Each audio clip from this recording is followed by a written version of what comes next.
Kaya kami nandito lang kami sa harap ng bahay kasi baka kung ano pa yung mga bumagsak. Kaya mga kababayan, no, mag-ingat po tayo, no? At paki-share na rin yung video para maging aware sa mga kababayan natin. Samahan ka ng yero. Dito nga po pala ngayon ang Team Daddy Frankie, sir. Anda, Pangasinan. So, first time ko po dito ngayon nakasama. First time ko nasaksihan talaga yung ganitong bagyo. Mga kababayan, alas 7 po ng gabi dito sa Pangasinan. Kararating lang namin. Salamat sa Panginoon kasi after po namin ihatid si Maricel dito sa Anda, Pangasinan, babalik sana kami ng Malasiki, Pangasinan. Pero eto, naramdaman namin na medyo malakas na yung hampas ng hangin, kaya minabuti namin na makitulog muna dito sa bahay nila Sam. So mag-ingat po tayo mga kababayan, hindi po biro-biro yung hampas ng hangin. Yung lakas, unti-unti na po naming nararamdaman dito. Kaya para sa kaligtasan ng lahat, kaligtasan ng team, dahil ang dala namin dalawang sasakyan, van at saka pick up. So kagaya nito mga kababayan, pabigla-bigla yung hangin. Ayan, malakas talaga, lumalakas. Kaya dito na kami magpapalipas ng gabi. Huwag po kayong mag-alala mga kababayan dahil safety naman dito. At si Ate Maricel ay na-turn over na namin sa kanyang nanay. Yun nga lang, yung plano namin na babalik ngayong gabi ay bubukas na lang namin dahil talagang hindi kaya. Alanganin po kasi lalo na't medyo pagod na yung ating mga driver. Baka hindi natin nakikita dahil wala na rin kuryente. Kumbaga itong ilaw, buti na lang may generator dito. Buong Anda, Pangasinan, wala na pong kuryente. Pinatay na po nila. Kaya mga kababayan, magdasal po tayo, magpray po tayo na sana hindi na masyadong marami ang mapinsala, no? At saka mag-iingat po tayo. Tawagan natin tong ating mga anak na sa loob na lang ng bahay. Sa mga may pupuntahan, mas maganda po na ipagpaliban na lang muna. Kasi ito parating pa lang. Ayon sa balita, parating pa lang, parang ngayon pa lang magla-landfall yung bagyo dito. At mas malakas pa daw bukas ng umaga. So ipag-pray natin na sana hindi na, mga kababayan, mga kabarangay. Kung ako kumustahin nyo ang Team Daddy Frankie, wala pong problema, sa awa ng Diyos. Naging matagumpay din. Bagamat medyo inabot kami ng gabi. Time check mga kababayan, 7:25. Kaya maraming salamat. Ito lang po muna yung update ko sa inyo sa bagyong Uwan. Ayan. Ingat po tayong lahat mga kababayan. God bless po. Thank you.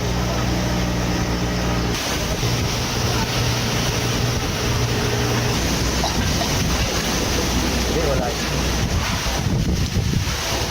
Nakakatakot mga kababayan. Andito kami ngayon sa mga kababayan, Anda, Pangasinan. Tutulog na po kami, kaya lang napagising kami bigla dahil sa nagpapagsakan na po yung mga kahoy dito sa bubong. Time check po mga kababayan, mga kabarangay, 10:15 po ng gabi. Mapapansin nyo po, talagang nagbabagsakan na po. Tapos ito kanina, muntik na umangat yung yero. Ayan. Uy! Ayan mga kababayan. Dito lang po yan sa yero. May bumagsak na. Kaya mag-iingat po tayo lahat mga kababayan. Mag-iingat po tayo lahat. Hindi kami makatulog dito dahil nandito kami sa tuktok ng bundok. Mga sasakyan namin nabagsakan na po ng mga kahoy. Pero hindi na pwede puntahan kasi baka kami yung mabagsakan. Kaya mga kababayan, lalong-lalo na dito sa Anta, Pangasinan, mag-ingat po tayo. Wag muna tayong matulog mga kababayan, maging alerto tayo sa pwedeng mangyari. Magdasal po tayo mga kababayan. Hindi na namin pwedeng puntahan yung mga sasakyan sa baba dahil ang sasakyan or mga material na bagay pwedeng palitan yan. Kaya kami, nandito lang kami sa harap ng bahay kasi baka kung ano pa yung mga bumagsak. Kaya mga kababayan, mag-ingat po tayo, no? At paki-share na rin yung video para maging aware sa mga kababayan natin. Ito mga kababayan dito, tignan mo bro. Tumba na lahat yung mga saging sa baba. Yung sasakyan natin, yung isa alam ko na nadaganan na. Oh.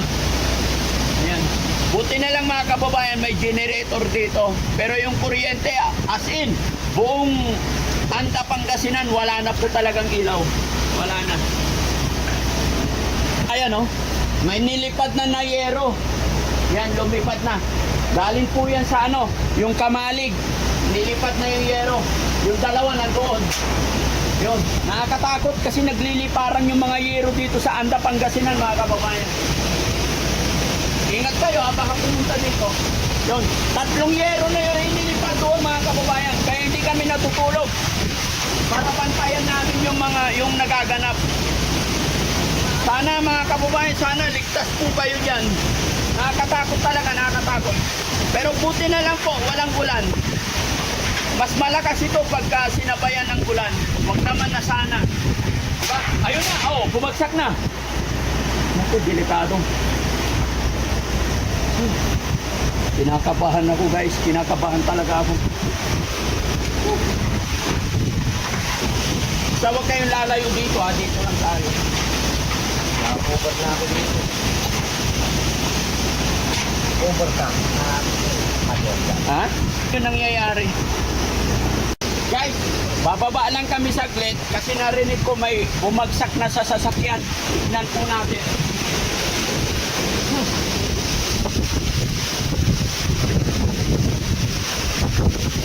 Ayun, nilipad na yung washing. Nilipad na yung washing ko. Nilipad na yung washing machine ko. Ha? Nilipad na yung washing machine. Nilipad na yung washing machine mo? Oo. Wala.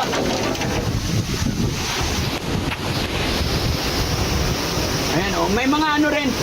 Ayan mga kababayan Ultimo pati barangay dito naka-alert na rin. Kasi talaga nagliliparan na. No? Madilim. Yung isang sasakyan natin. Ayan. Okay. Kasi yung kawayan dito guys. Ayan tumumpa na. Tumumpa na bro, tumumpa na. Oo. Tumpa na yung kahoy. Tapos yun, tumumpa na yung kahoy. Delikado. Buti na lang talaga mga kababayan, walang ulan. Kasi mas malakas yan pag may ulan. Andito po yung mga sasakyan ng Team Daddy Frankie mga kababayan. Na-stranded na po kami dito kaya hindi na kami umuwi. Buti na lang talaga kaysa naman makipagsapalaran tayo. Napakahirap po, napakadelikado. Kaya mag-iingat po tayo mga kababayan. Andun, yun, sa kabilang yung mga barangay natin. Ay, may tumumba ng kahoy. Nakaharang na kalsada, Hala. Lakas. Tumumba na guys.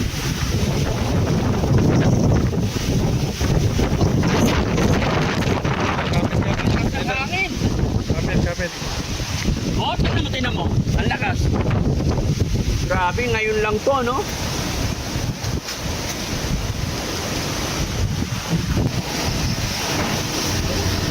Nangyari, ay nasira na ngayon. Sam! Ay, tumumpa na yung Kamalig. Tamahan ka ng yero. Dito nga po pala ngayon ang Team Daddy Frankie, sir. Anta, Pangasinan. So, first time ko po dito ngayon nakasama. First time ko nasaksihan talaga yung ganitong bagyo. Super typhoon. So, ito, wait lang. Takot ako makatamaan ako. So, yun nga, kasi actually pag sa Makati naman hindi ganito ka grabe dito, sobra. Talagang maano na yung mga yero, talagang nag-aano ko na yung mga yero, natatakot na ako actually ayoko lumabas. Pero, konting update lang para malaman niyo yung kalagayan dito ngayon sa Anda. Actually, wala nga pong ilaw dito, yun, buti na lang yung yung may-ari ng bahay merong may generator, so yan. Ilaw lang yung halos nabubuksan namin dito, no? Pero grabe talaga, ayun, talagang mapapaano ko sa hangin dahil sobrang lakas. Nakita nyo naman, diba? Kanina merong nag-ano na ng yero, so natatakot kami, no? So, kayo mga kababayan, mga kabarangay, mag-ingat po kayo kung saan man kayo party ng Pilipinas. Especially yan, lahat ng tiga Pangasinan, no? Pati sa, Aurora. Yan ngayon ang pinakamalakas. Pagkakaalam ko dito is parang nasa signal number 4. No? So, nasa signal number 4 po ang, buong Pangasinan at, buong Aurora. So, mga kababayan, mga kabarangay, sana mag-iingat po kayong lahat. No?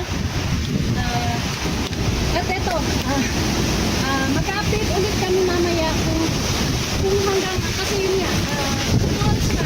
Okay, sir. 12 pa. Ayan, 12 na po dito ngayon, no? So, kaya mayarin po, ayan, hindi rin kasi kami makatulog dahil talagang kalabugan yung yero. So, natatakot kami, baka mabaksahan kami ng yero dito, no?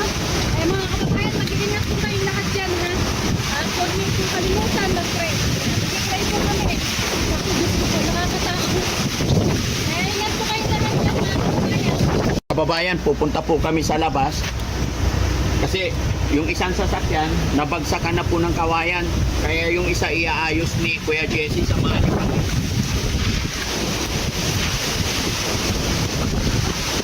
Talaga mas malakas ang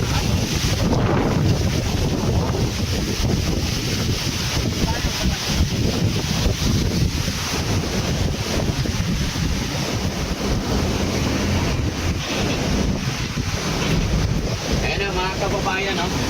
Tignan nyo yung mga kawayan. Tignan nyo yung pinagparkingan namin ng sasakyan. Tumba na po lahat yung mga kawayan. Kaya pinapalipat ko, babalik ta rin dito paharap. No? Kaya pinapalipat ko na mga kababayan kasi kung makikita ninyo, ayun o, doon sa dulo, yung malaking punong kahoy, bumalandra na po sa kalsada. Ayan, kaya pinaatras ko na yung sasakyan. Hoy! Balik mo, ingat ka, ha? Ingat mo! Laki!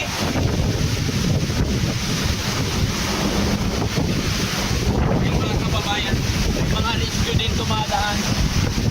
Ingat po tayo, ingat. Ayun na, laki na puno kayo na bumagsak doon. Kaya pinuntahan na po ng barangay. Ang galing ng barangay dito, talagang kahit na rumaraga tayong bagyo, umiikot pa rin sila. Pero dito sa ating barangay.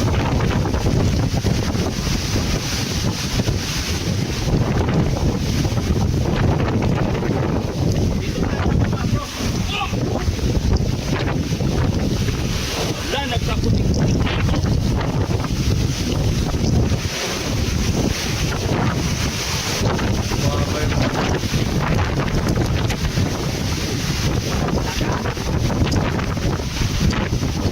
Ayan mga kababayan,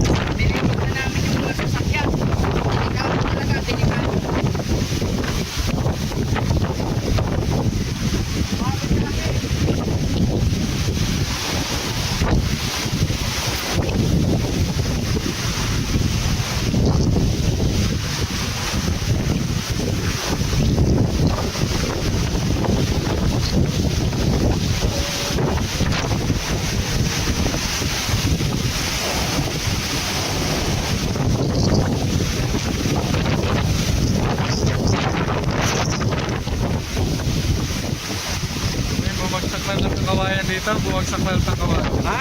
Yung lahat ng kawayan. Ayun, bumagsak na rin yung kawayan.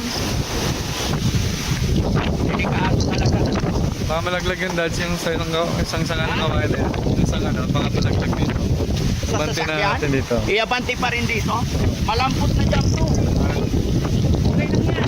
Wala na tayong magagawa pag nabagsakan yan.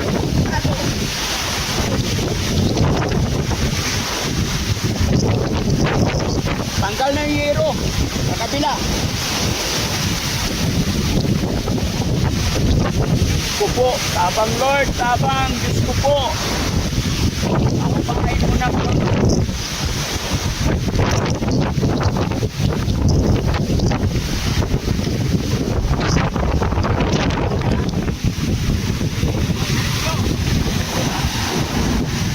Pero 4 wheels na maya, walang problema. Sige. Okay na yan. Baka malalim, bagsak na puno, babagsak na yung puno doon. Ay, babagsak nga. Ito yung puno niya sa dapat niya dads eh. Ha? Babagsak nga. Ay, yung motor! Umabante! Umabante! Ay, yung motor! Umabante! Sobrang lakas eh.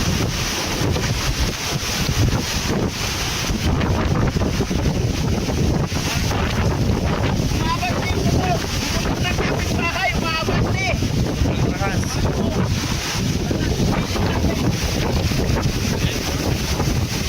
Ingat dads ha, ingat. Baka na kawayan. Sabi natin!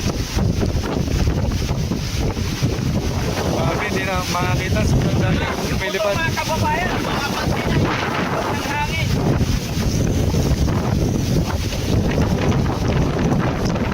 Matama ka ng yero dyan dads ha. Ha? Yan, baka matama ka ng yero. Pwede na dito!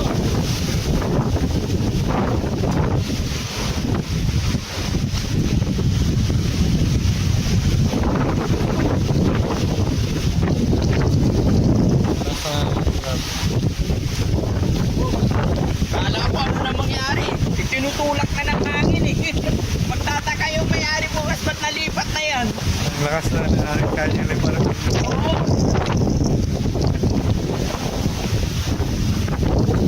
Yung ano doon. Oo. Mga kawayan doon ka, punong kahoy. Dilim talaga.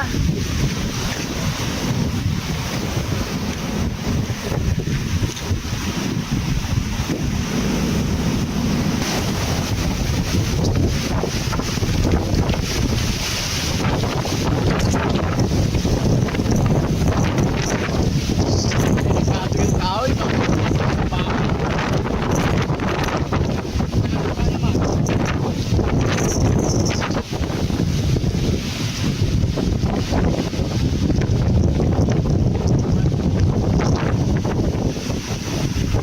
Kawayan, no? Tumba na yung bakod mo.